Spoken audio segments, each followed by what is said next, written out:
o'clock, so we're going to call our meeting to order. I'd like to introduce Christine O'Connor. She is the new clerk for Heritage Programs. So welcome, Christine. We're glad to have you. Thank you. What we're going to be doing is, as we work through the agenda, if you'd like to speak, please just raise your hand and I will recognize you. You can also wave your real hand if you're on video, that's fine too. But if you're looking for the actual raise hand in the Zoom program, it should be probably at the bottom of your screen, at least it is on mine, and you can just click on that to raise your hand if you'd like to speak. Okay.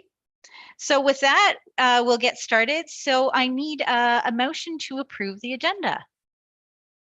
Okay, Councillor Stephen and Sherry, thank you. All in favor? All right, that carries. So now I need confirmation of the minutes. So could somebody please move to accept the minutes? Somebody who is at the last meeting? Sherry, could I get you to potentially move those? Great. And John, were you at the last meeting? I'm just trying to recall. Sorry, it was in April, so my memory isn't quite. Hello. Hi, yeah, have an extra clerk here. Yes, sorry, my hair looks a mess. Through you, Madam Chair. Yes, Jean was at the last meeting, so she is able to, he is able to second things, yes. All right, so Jean, thank you. All right, so any questions about the minutes? Okay, seeing none, all in favor of accepting the minutes. All right, wonderful. Does anyone have a disclosure of pecuniary interest?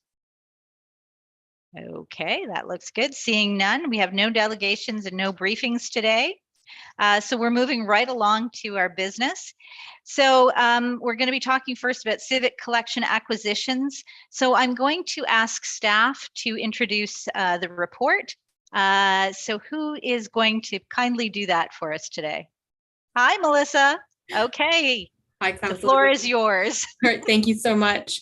Good afternoon, everyone. For those of you who don't know me, my name is Melissa Cruz. I'm the acting supervisor for Heritage Services. And it's a pleasure to chat with you today about our acquisitions that we're going to be hopefully bringing into the civic collection. I was like, do I have control over the slideshow or do I have to say next slide, please? Madam Clerk. Madam Clerk. Through you, Madam Chair, the host will move the slideshow for you. So if you can just let them know when you want the next slide, that would be great. Okay. If I could have the next slide. Thank you. All right. So just to kind of really jump into what the acquisition process is for the City of Kingston Civic Collection. So the goal of the City of Kingston Civic Collections Management Policy is to promote public understanding of the history and culture of the City of Kingston, municipal government, and more generally the tangible and intangible history of the City of Kingston's community, culture, standards, and value. And by doing so, we actually split our collection into 4 different categories. So we have our primary collection, which is a group of accessioned and cataloged objects with the highest level of historic value that support the heritage integrity of an individual site, collection, or museum through the direct and meaningful association to that museum or its mandate. And then we have our secondary collection, which is a group of accessioned and cataloged objects that have historic value, but that may not directly relate to a specific site, collection, or museum. An object may also be considered secondary by virtue of its association or its aesthetic value. Then we also have a working collection, which is a group of non-accessioned objects reserved exclusively for educational and/or interpretive or exhibition purposes. And then we have finally our general heritage assets, which is also a group of non-accessioned objects that don't meet the criteria for primary, secondary, or working designations.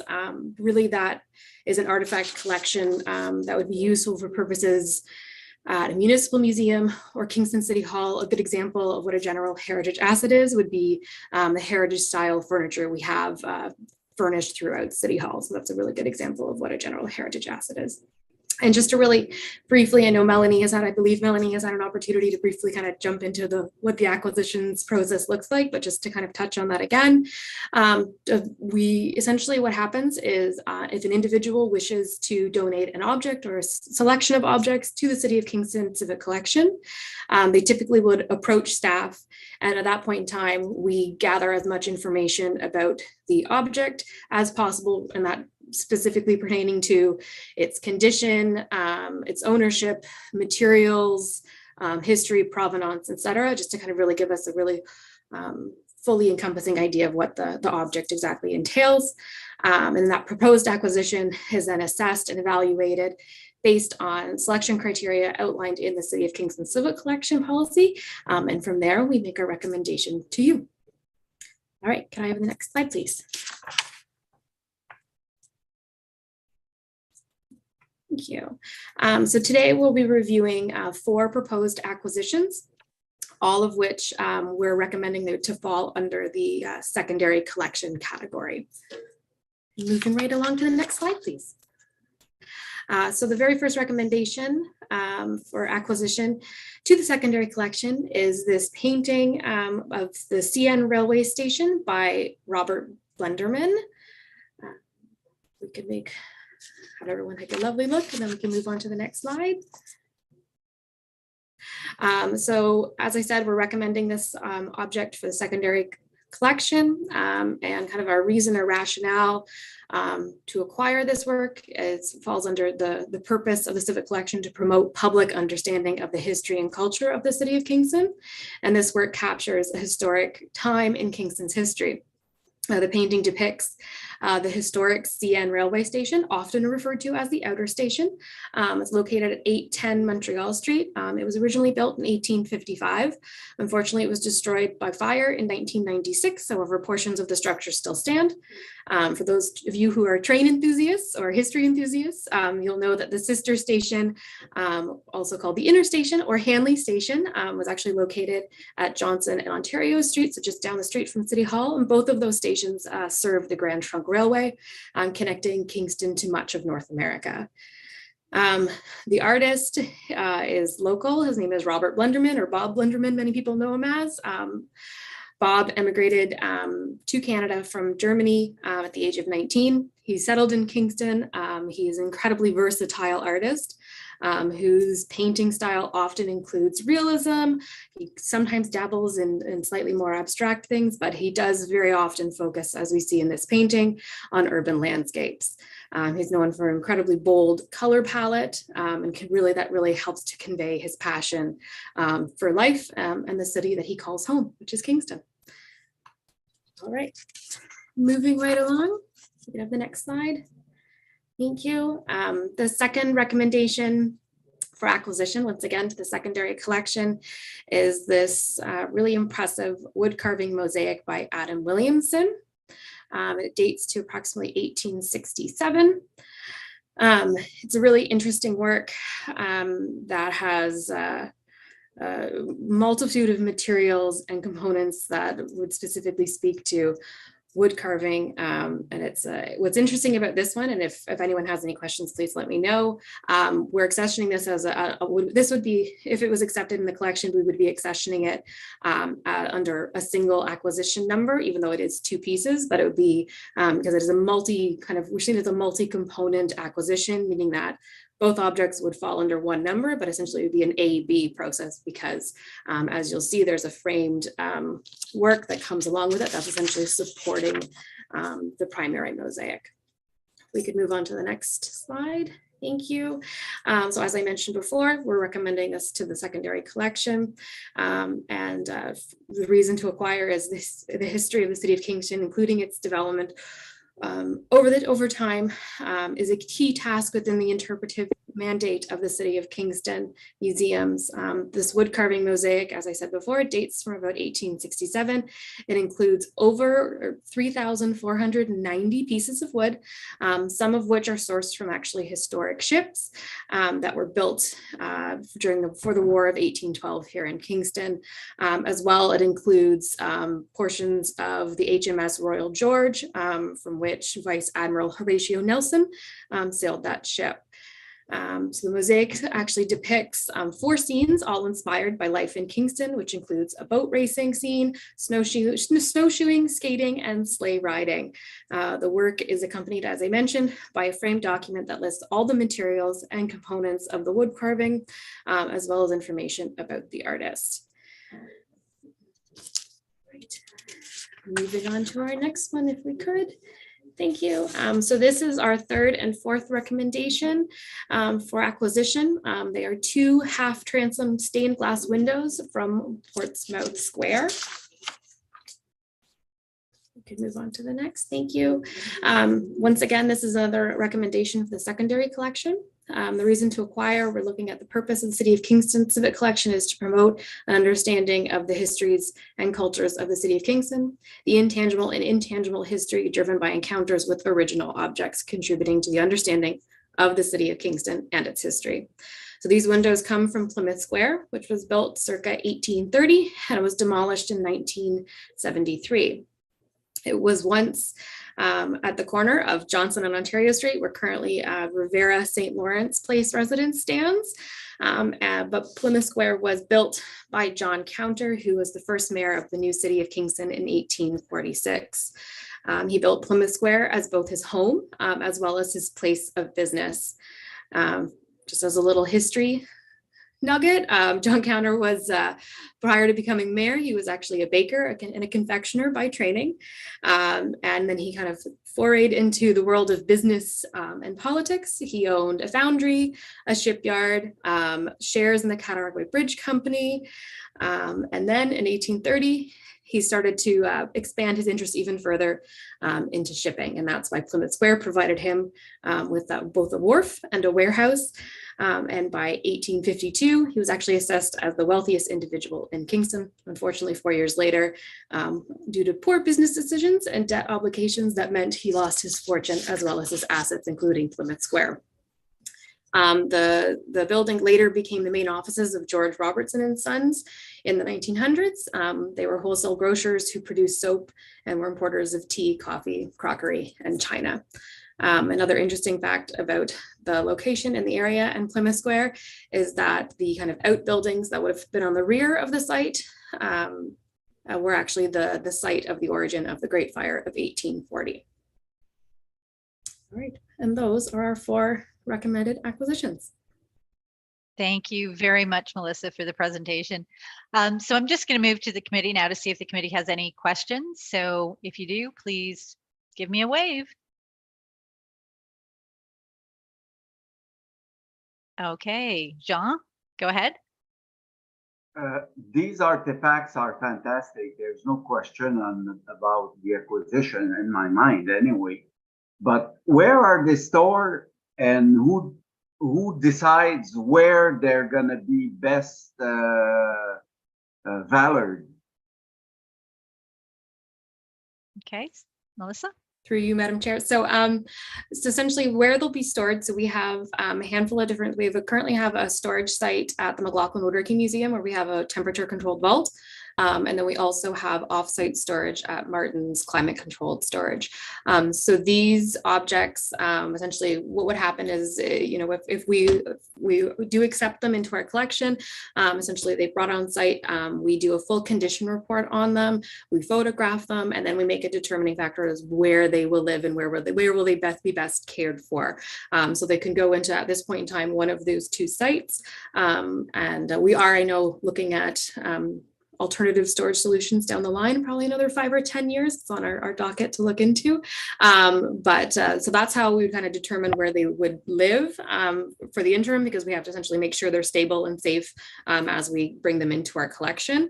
And then in terms of being able to have them on display, that's something that our curatorial team is able to kind of jump into. If we know we have these amazing objects within our collection as we're curating exhibitions, and telling our amazing Kingston stories, we're able to kind of rely on some of these objects and bring them out for everyone to see. Thank you. Okay. Does anyone else on the committee have a question? Comment? Okay. Sherry, I'm going to just ask you to take the chair for one quick sec because I do have a question. Okay, so go ahead. All right, I'm going to ask my question then. So I'm just wondering what the actual cost is for the pieces. So there's no financial impact to our budget. So with as outlined in our collections policy, we don't typically actually purchase objects. These are entirely 100% donated objects. We have not had, occasionally we have requests for tax receipts and that sort of thing. To my understanding, we have not had any requests come in with any of these for recommended objects, but we do not pay for objects to come into the collection. And so do we give some sort of recognition to the people who donate? We don't have a full that would be part of our records process, but because we wouldn't necessarily have a permanent place for this to go on display, we don't have that out all the time, but an individual could request that if it ever goes on display, we could say it is from, donated by or from the estate of. We'd be able to include that in kind of anything that would, any sort of signage that would go up with the object. Okay, wonderful. Thank you, Melissa. Thank you. So I'll take it on back if that's okay with you, Sherry. Okay, great. Jean, were you looking to ask an extra question? Yes, Okay, I wanted go to ahead. ask if the town has an acquisition budget for items of particular importance. Somebody comes in with something weird and wonderful and wants to sell it. Is there a budget for that somewhere? Kevin, correct me if I'm wrong, but my understanding is we do not have an acquisitions budget. As I said, we typically in our policy is to not purchase. It's purely by donation. Okay, but not acquisition for acquisition budget. Okay. No, we don't actively pursue purchasing acquisitions. Yeah. Yeah. The other thing, and it was my understanding that you never tell any people donating an object that they are gonna be acknowledged for their donation. It's completely free of any. It's a completely without any Anonymous. strings attached donation. Yeah, typically That's when still like that. yeah, correct. If an individual donates an object, we typically don't. Essentially, they're signing over ownership, legal ownership of the item. So they can make recommendations and suggestions as to how they would like an object hung or where they'd like it hung and in what capacity. But really, as they are signing over legal ownership of that object throughout this process, it really falls to staff to make that decision ultimately. You will have to be generous with me. I have been involved with McLaughlin Museum for a long time, but it's a long time ago. And often my questions relate to procedure that were prevailing at the times that might have changed or not. And that's the essence of my question. So thank you for your patience. Oh, thank you so much for your interest. We appreciate it. Okay, thank you, Jean. So seeing no more questions from the committee, there are no members of the public, I'm assuming? Through you, Madam Chair, there are no members of the public present. Okay, so no questions from the public. So then I'm going to ask someone to move the motion for the recommendation to recommend to council that we accept these objects. So Jean, and can I have a seconder? Sherry. Any other questions or comments from committee? All right, all in favor? And that passes. Thank you. Okay, so we're on to item B in our business, heritage exhibits and programming at City Hall. So again, I'm going to ask staff to introduce the report, and this is for information only, but we are going to get comments and questions from committee. Okay.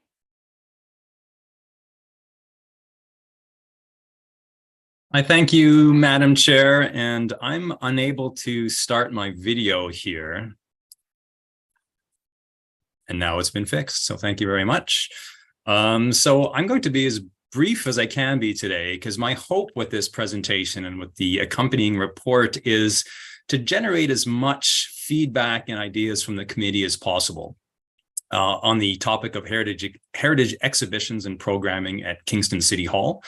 Some of the things that I'll be talking about today are very much in the infancy stage, really not much more than idea.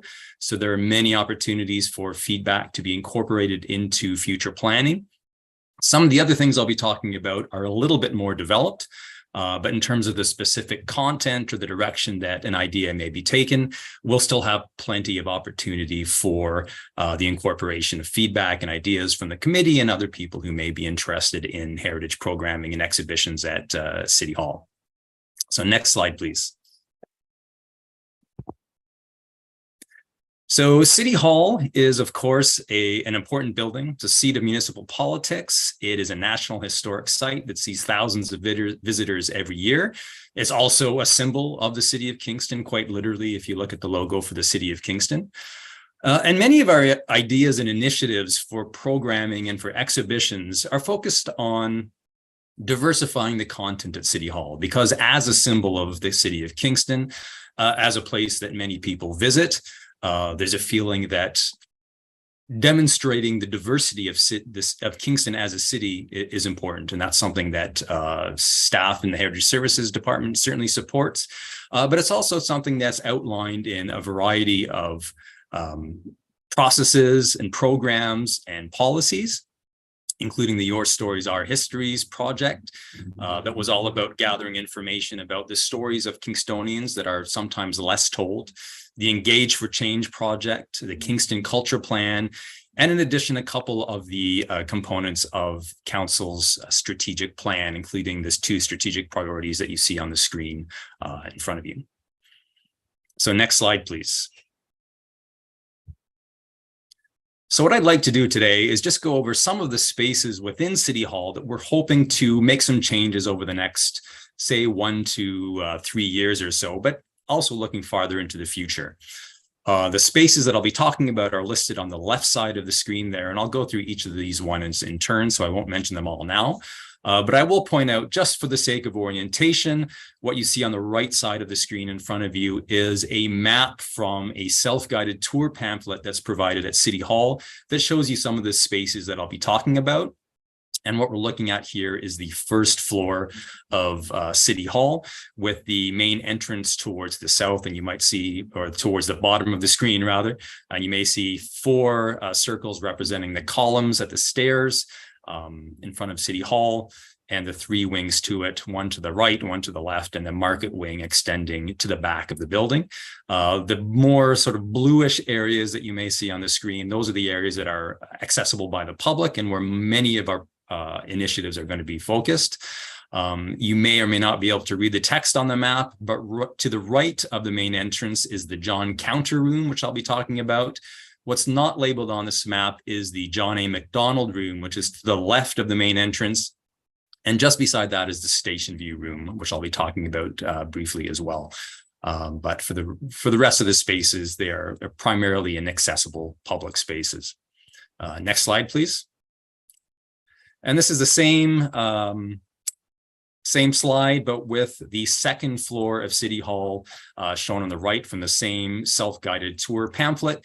And you can see council chambers to the left of that map and Memorial Hall to the right. And again, we have some spaces here that we'd like to perhaps make some changes to. So I'll go through the spaces in turn, moving quite quickly, again, for the sake of time, to try to provide opportunity for feedback from committee. So next slide, please. So throughout City Hall, in the corridors, there's 5 different small exhibition cases, which we refer to as niche cases, that have rotating exhibits. And our plan is to have these rotating on an annual basis. And the direction that we're planning to take, is to have each of these cases representing a small community-led exhibition. So a community group or group of individuals from the community may have a story that they would like to tell, maybe a couple of objects or artifacts that they'd like to demonstrate, and they can work with city staff and the Heritage Services Department to put together a small standalone exhibit. And we'll be rotating these on an annual basis, probably around March of each year, turning over the cases. And staff has put together an application form And you can see the first page of that application form on the right side of the screen here. Basically, it'll be an online form where people can provide ideas, maybe a couple of thoughts about the story they'd like to tell, or objects that they may have. They could provide a picture, and then staff will work with different communities to develop an exhibit that can go into these cases. So we're at the stage where we're about ready to roll out this application form. Still some ideas would be welcome about specific groups that we could reach out to and ways of developing these small exhibition cases. We do have a couple that we think are going to be going forward in 2024, but there are a few other cases that could have content developed for them as well in 2024. You can see on the left-hand image on the slide, 3 of those niche cases in one of the corridors of City Hall. Next slide, please. Another area within City Hall that we're hoping to make some alterations to are the corridors that are just found throughout the building. The City of Kingston Civic Collection has a wonderful collection of mayoral portraits, the second largest mayoral portrait collection in Canada. But when you look at these portraits as a collection, they may not represent, due to historic reasons, the diversity of Kingston as a community today. So this is one of the initiatives that is very much in the idea stage, but we're thinking about how we can diversify the art that's found throughout the corridors of City Hall. There are a couple of issues with this. The first being what would take the place of some of these mayoral portraits. And the second, more, I suppose, logistical question is, what do we do with the portraits when we take them off the wall? As Melissa mentioned in her previous presentation, we have a couple of offsite storage facilities, but not a lot of space to hang large, valuable portraits like the ones that you can see on the slide in front of you. So those are a couple of the questions that we have that we're grappling with when it comes to diversifying some of the art in the corridors of City Hall. Next slide, please. Towards the back of the first floor of City Hall is a large gallery space. We've recently put in an exhibit called 36 Questions to Fall in Love with Kingston in collaboration with Arts and Culture Services at the City of Kingston. Wonderful exhibit. If you have a chance to come and see it, we'd be happy to see contributions there, because this is very much an interactive exhibit. And you can see an image of that exhibit on the slide in front of you. But moving forward into 2024, when this exhibit comes down, it's a temporary exhibit. We're looking perhaps at putting in a community-led art exhibit for the remainder of 2024, at least on one half of the gallery space. And then the other half of the gallery space will be putting in an exhibit, a permanent exhibit that's focused on Indigenous culture and history. So that would go on the right side of the gallery space if you're looking at the image. The left side of the space would continue to be a space for rotating exhibits, temporary exhibits. In 2025, we're looking at one that will focus on Black history and culture in the City of Kingston. Next slide, please. So if you come into City Hall from the main entranceway off Ontario Street, right to the right of the entranceway is a small room that's known as the John Counter Room. In the past, it had been dedicated to the first mayor of the City of Kingston, John Counter, and with a small exhibit on sort of the electoral process and municipal politics in general. What we're looking to do here is to transfer the space into sort of a small gallery space to mark the Mayor's Arts Awards and to commemorate those individuals who have won Mayor's Arts Awards. And this will be rotated on an annual basis with the changing of the awardees of the Mayor's Arts Awards. We're also thinking about putting in an interactive television screen or a touchscreen display so people can browse through and learn about the winners of the awards and look at some of their art, perhaps have some video or audio pieces as well. And I think there's a great synergy here with this being the first mayor's of the City of Kingston space with the Mayor's Arts Awards. So that's what we're looking to do here, again, in collaboration with Arts and Culture Services, who are involved in the Mayor's Arts Awards in general. Previously, winners of the Mayor's Arts Awards had been showcased in the basement of City Hall, but there wasn't a lot of traction there and it wasn't seen by that many people. So moving it up to a more prominent space will give simply more prominence to the winners of the Mayor's Arts Awards. Next slide, please. So in council chambers, something like the quarters of City Hall in general, the art that's put on display isn't entirely diverse. And one of the things that we're looking at doing is commissioning some artworks from the local community that could be put up in council chambers and changed on a fairly regular basis to give prominence to local artists from a diverse range of backgrounds. Similar to the arts that I was talking about, the mayoral portraits and the rest of City Hall, the issues that we have here are what will go up in place of the artworks in council chambers, and how do we store safely those artworks that may be coming down. Next slide, please.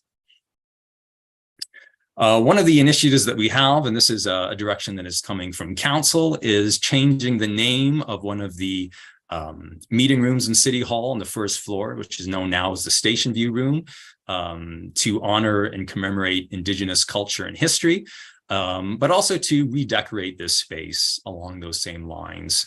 So we'll be working with representatives from the Indigenous community in Kingston to change the name of the Station View Room, but also to decorate it in a culturally appropriate way.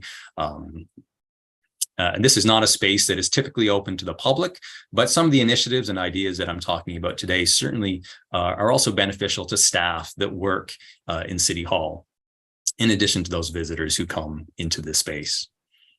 And next slide, please.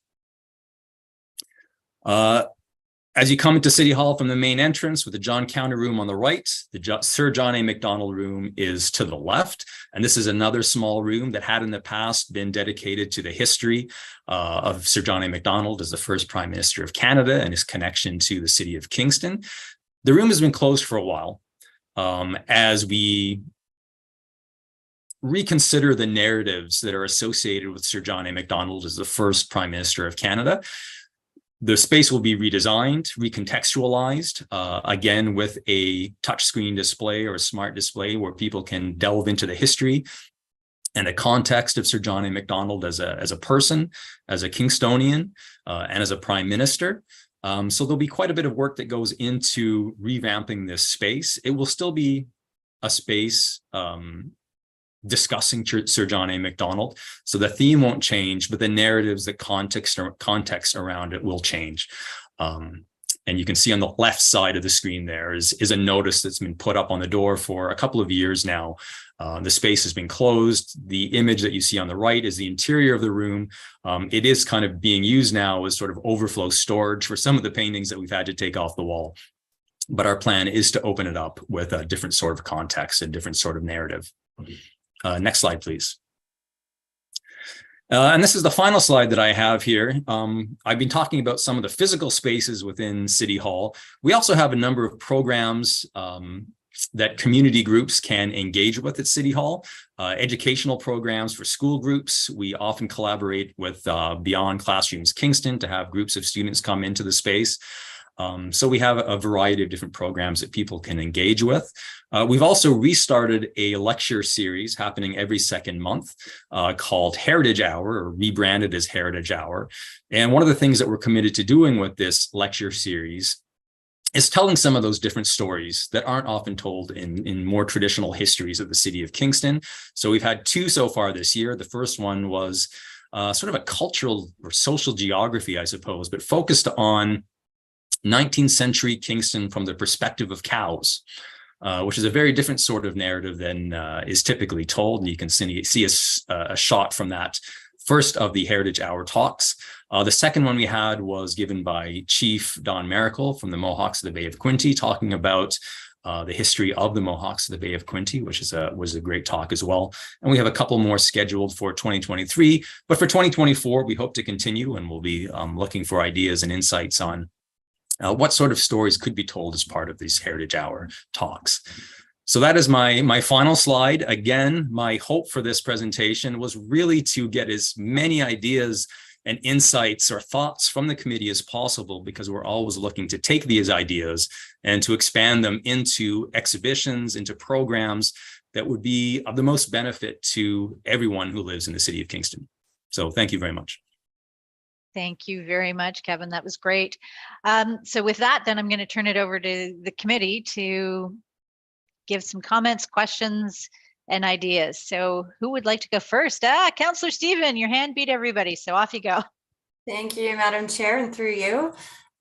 Firstly, I sent an email to staff after reading this report, and I need to tell you, I am thrilled to see that these changes are coming to City Hall.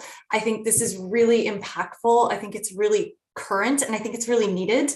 I come from, a multitude of privilege, and even I myself walking into City Hall felt that I didn't really belong because I wasn't a man, and there are pictures of men everywhere. So just coming from my position, I can only imagine what it feels like for people who have different positions. So I just wanted to commend staff on this. I think it's tremendous that we're moving forward with this. I do have a couple questions and a comment I was hoping maybe you could address. So first question, you referenced the niche cases, and you had mentioned, Kevin, that you had a few displays that were going to go ahead in 2024. Could you tell us what displays you have confirmed or semi-confirmed so far? Yes, thank you, and through you, Madam Chair. And thank you, Councillor Stephen, from the email that you sent previously. It was greatly appreciated. For 2024, we have council direction to put in one niche case that's focused on Islamic history and culture. We're still trying to identify a community group that would work with us to put that exhibit together. The second one that we have more of a plan for is a niche case that would be dedicated to the LGBTQ2S plus community. And our thought here, and this is driven from one of the staff members in Heritage Services, is to have a different community group, LGBTQ2S plus group, each year for about the next 5 years, populating one of those cases.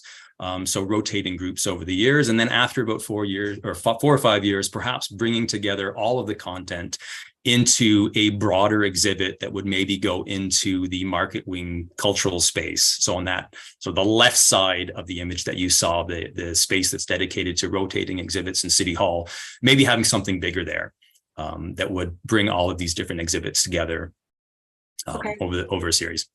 That's great. I love that. I love all of that. One idea I had was Limestone District School Board did a Pride quilt this year. I believe they reached out about getting that somehow in City Hall, and at the time it wasn't a thing that could happen. I just wanted to put that back on the radar as a potential thing that could go in a display case. Also, recently we had an exhibit come to Kingston called Who Are the Jews? And I just wanted to, again, just put that out there as it might be a really good contact when creating something Kingston specific, but it was excellent. I found the curator and the people really easy to talk to, and you could ask them anything. It was amazing. Okay, so that's it for that one. I was wondering too, when it comes to council chambers and station view room, again, so happy to hear about the changes that will be coming. If we're commissioning local artwork, would this be things that the city would be purchasing, or would these be donations like we talked about earlier? How would that work? Thank you, and through you, Madam Chair. So commissioning artwork is a little bit different. So we'd be working with Arts and Culture Services, and they do commission artwork from local artists from time to time. You perhaps have seen some murals and statues up that have recently been put up around in Kingston. There's a couple neat ones up Princess Street. So in that case, there would be compensation potentially to artists who are producing work specifically for installation into council chambers, into station view room. We do have some artwork in the collection itself. So Melissa talked about the civic collection. We have a number of artworks that could also be put on display. Some of them produced by Indigenous artists and other artists. So that's another idea that could be brought in as well. So we may not have to, we could start this sooner than the process of commissioning artwork specifically for the space. We could put up some different artworks from the collection that we already have access to that would be of no cost. Great. And I mean, artists should be paid. I think that's excellent. My final comment around the community programs. I was at that Heritage Hour talk with Chief Maracle. It was excellent. Feedback though is we really need better sound equipment in Memorial Hall. It's atrocious. And I know part of it is the room design, but if that's something, I believe staff had, I talked to some people and they were saying that it's coming in the 2024 budget, I think. But again, just putting that on the radar is something that would just improve and enhance the programming. And that is all I needed to say. Thank you, Madam Chair. I will pass it back to you. Thank you, Councillor Stephen. That's great. Okay, so who's up next? Sherry, it's all you first. John, I'll come over to you, and don't worry, I'll make my way around to everybody who wants to talk. Through you, Madam Chair, just as perhaps a topic for the niche exhibits is, I'm not sure whether everybody knows, but the history of the Kingston Humane Society. They've been around for a great number of years, and prior to the formation of the Children's Aid Society in 1894, the Kingston Humane Society actually dealt with cases of cruelty to children as well as to animals. So it's quite an interesting history that not very many people know about, I think, in Kingston. A lot of very prominent people were active at the time in preventing cruelty to animals, and of course, mostly then it was horses, right? So that's why it was formed. And just as an aside, I was a volunteer tour guide for 3 years at City Hall. So it's very interesting what people are interested in when you're touring folks through. And actually the portraits of the mayors, there's so many of them because I understand that there were elections every year rather than every 3 years. So that makes for a load of old guys on the wall. But a lot of people were very interested in the portraits and the history of them. A lot of kids actually were really interested in them, and people commented on the paintings themselves. And so I mean, I think City Hall is just such a wonderful place where you can see so much history about the city itself. And I think that's part of our history are those old guys on the wall. I don't know whether we want to put them somewhere else or collect them somewhere else or what, but there was a lot of interest in it when I was touring folks through. Of course, most of the little kids wanted to go to the jail and look at everything down there. That was that was really very interesting for them. So anyway, Okay. thank you. Thank you, Sherry. Jean, I think you were up next. Yeah, my comment goes in the same line as what Sherry did. History is a science based on facts, and although you can sometimes interpret those facts, some of them are quite indisputable. And the history of the mayors of a city, that's pretty much indisputable in my book anyway. So thinking of removing some of those portraits there, I guess my question is the following: who decide who goes and who stays? What are the criteria that you base your decision in? And I will go one step further. I will state, does it make even sense to think of removing any of these people who mark our history through the whole city? It seems to me that it makes no sense, but I'm ready to listen to a well-presented set of arguments about it. But personally, I think it would be a mistake to erase chunk of history by removing some and leaving some. If you want to remove them all and change, the tone of it, that's another story. But if you decide, oh, this guy we're gonna dump, this guy we're gonna dump, I think it's a very risky proposition. Thank you. Thank you, Jean. Anyone else from committee? Okay, Jeffrey? Yeah, first of all, I'd like to thank Kevin and the staff for putting this comprehensive report together. It's very informative and quite clear. I have a couple of points from the last meeting that I just like that's quite pertinent here. You just mentioned about these heritage tours, by the way. Have they been chosen for the rest of the year? The next two? Thank you, and through you, Madam Chair. The next Heritage Hour talk will be by Dr. Jennifer McKendry, who is a local historian of architecture. So she'll be talking, I'm not sure exactly what her topic will be, but she'll be talking about, I think, something to do with 19th century architecture.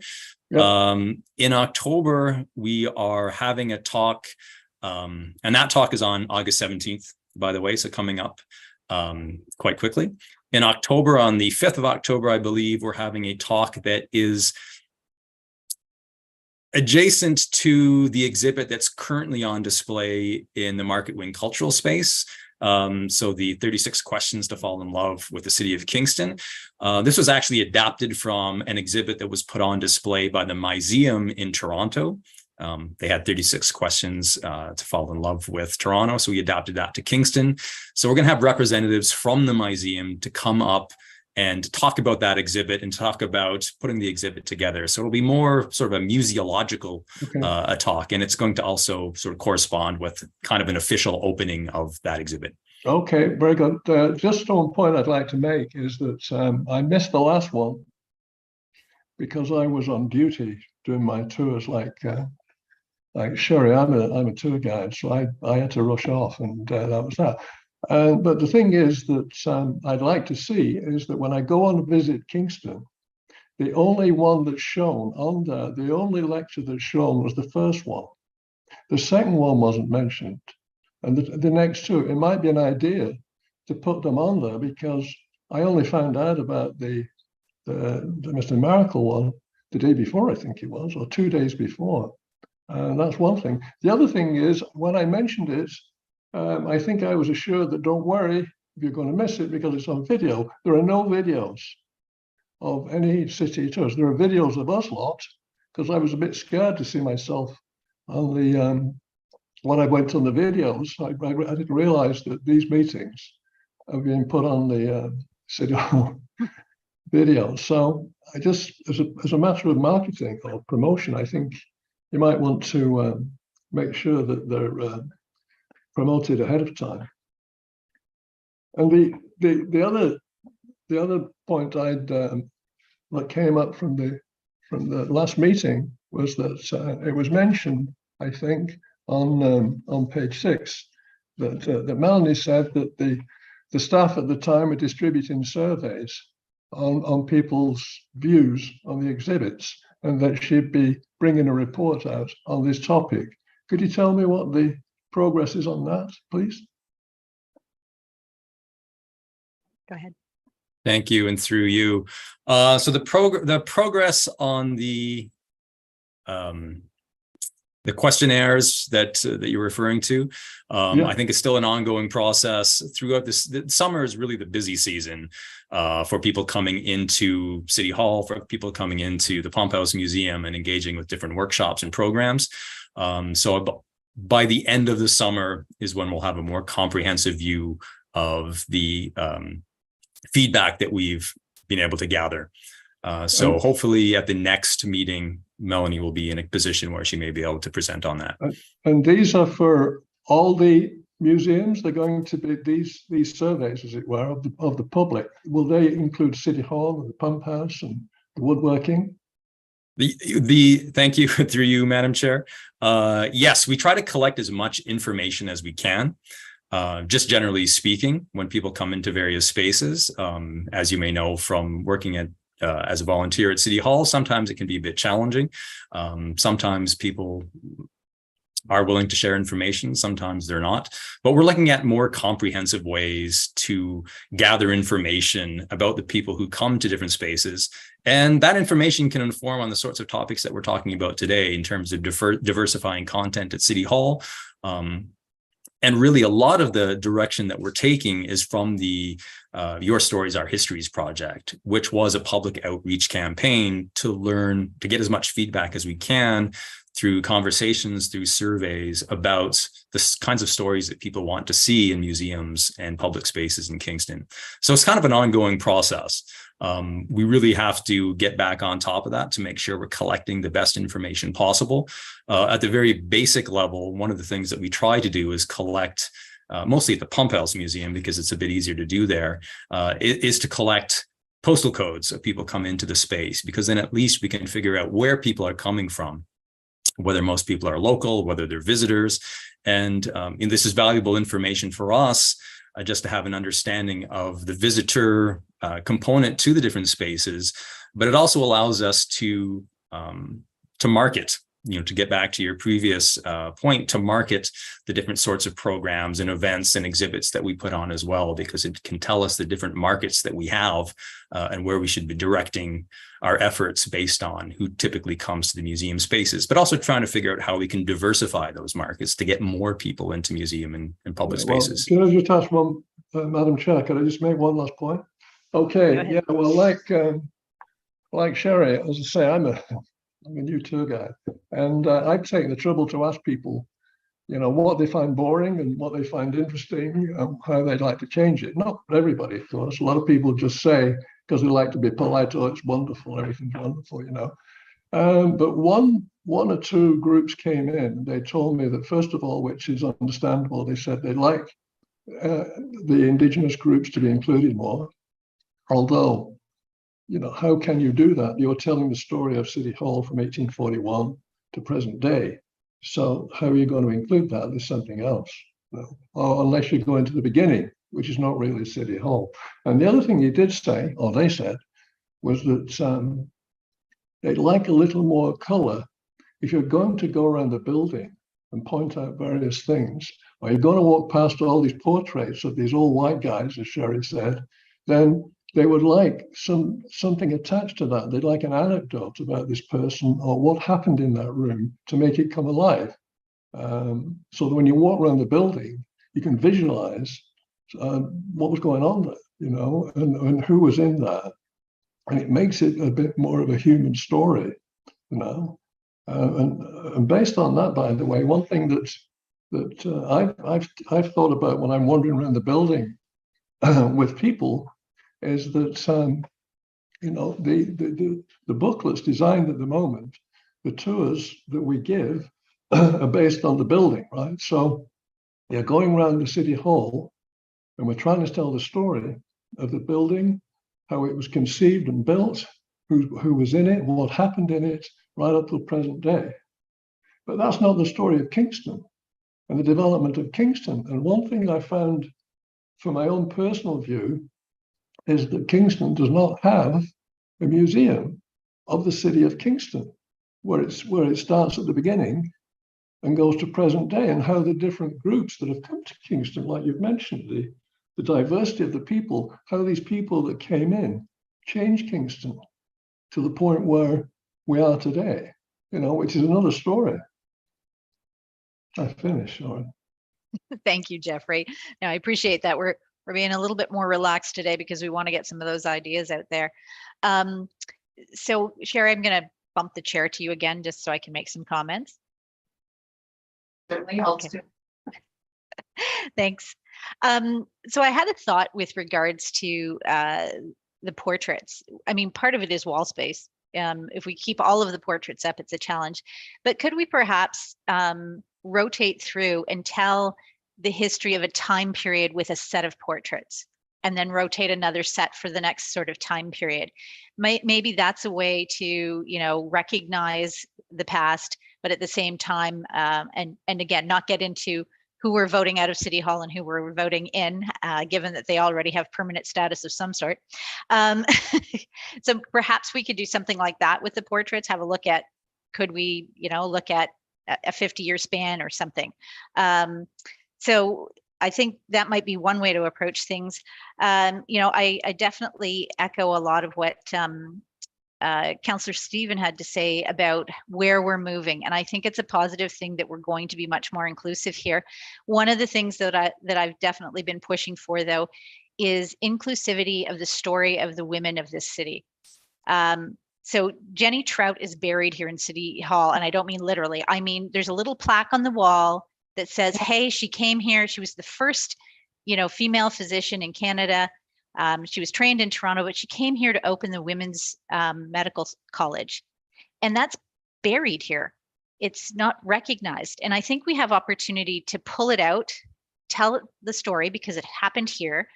And this might be a really great way to also link with our current health museum that we already have in the city. So maybe that's a way of also getting some interconnection. So when somebody comes here and hears that, maybe then they're interested in going to that next museum. Because certainly, although we're talking City Hall, we want to make sure that all the museums in the city get, talked about and heard about.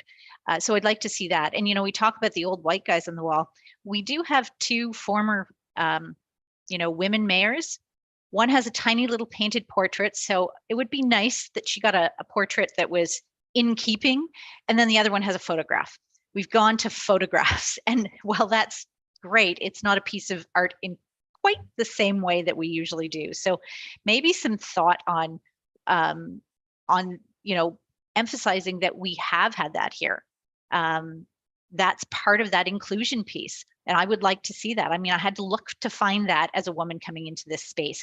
So yes, I can only imagine how others feel who, have, other things that they're not recognized for here. So those are a couple of quick thoughts on what I think we could potentially see and do here. So Sherry, I'm done for now. And I think we have enough time that if anybody else wants to make another last comment or two. Okay, Sherry, go ahead.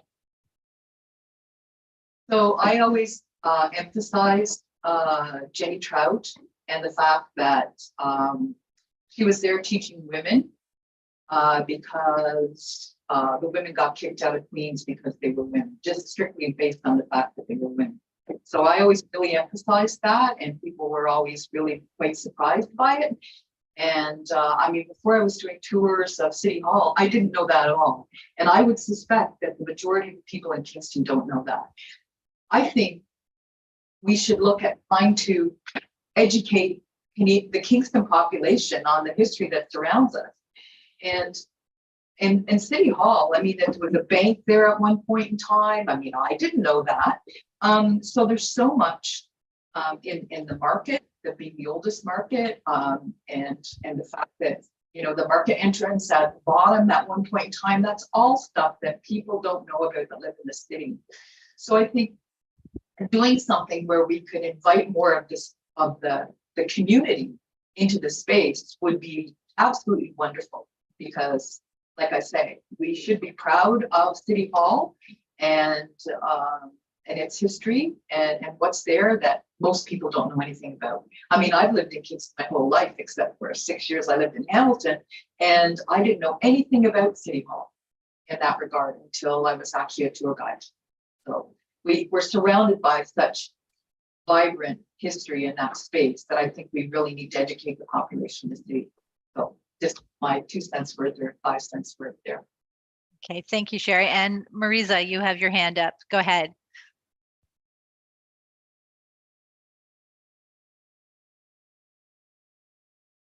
Marisa, is your microphone on?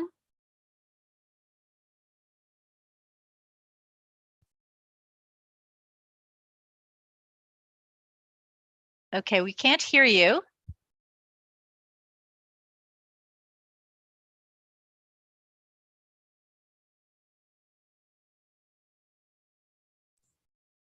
Through you, Madam Chair, if Marzia is having technical issues, she can send her comments to me and I can share them with staff. Okay. Marzia, did you hear that? Well, obviously you're not going to be able to tell me. Do you want to try one more time? And if we can't hear you, then I'm going to have you send your comments to the clerk, to Christine. Okay. All right. So I'm going to move over to Councillor Stephen, who's got her hand up. Thank you, Madam Chair, and through you. I just saw Hamilton the other day. So back to the mayoral portraits, if we could get Lin-Manuel Miranda to write us, a musical about the mayors, that would be epic. But if that's not possible, because I hear he's quite busy, I just want to echo Councillor Glenn's idea of rotating portraits in sort of time groups. I think that's really clever. And of course, staff would be able to identify the number that would be appropriate. One idea to build on that though, Jean, sorry, I'm not sure how to pronounce your name yet. But just to echo what you had said previously, that idea of having, Kevin, you had referenced earlier a touch screen in the Sir John A room, I think, or the John Counter room. And I wonder about, since I'm sure these portraits are documented in some way through photographs, if that could be an option too. So yes, there are some featured on the wall, but perhaps there's part of that exhibit where people can still access and see those other portraits if there's someone in particular that they're really interested in. So just wanted to put that out there. Thank you. That's great. Okay, Jean, go ahead. I just want to clear for everybody that it's Jean, not Jean. Thank you. Okay, Jean. Does anyone else have a last comment before we move on? Okay, great. Thank you for the input. And I'm sure that if anything else comes to mind, please just forward it. I'm sure Kevin and his team would be happy to get some more feedback. So with that, that was just for information only. So we have no motions, no notices of motions. Any other business from anyone on committee? Okay, nothing, no correspondence. So the date of our next meeting is October 19th at 1 p.m. So I'm just going to ask for a move to adjourn. Jean? And yeah, just a question here about the time of the meeting. 1 o'clock is, if you work, it's really not a great time. I kind of was expecting evening meetings on when I signed up for this. It was not really specified. Like I'm gonna work from August 20 to November 6 or something like that. I don't know what the hours are, but 1 o'clock is probably impossible for me. So okay. Should I just resign from the committee, or is there a way to work around? So you know what, Jean, what we can do is we can take, Ian, thank you. We'll hand this over to the clerks. Thank you, and through you, Madam Chair. So we don't want you to resign because that's always a shame. So what we can do is we can reach out because there are several members of the committee who aren't here right now, and so we would want to make sure every member can have an opportunity to speak on when they would like the meetings to happen. So what Christine can do is send out a message to all the members of the committee which times best work for them. And then from there, we can find a better meeting time for everyone moving forward. And so the meeting time as on the agenda currently says that the next one will be at 1 p.m., but that can always change as well. So with that, we can work with the rest of the committee to find a different time if that needs to happen. Thank you. Okay. Thank you, Ian. Okay, so we'll get it looked into so that we can see if we can accommodate everyone. All right. So with that, I just need a motion to adjourn. Okay, Jean and Councillor Stephen, and all in favor? All right, we'll see you in a couple of months. Thank you, everyone.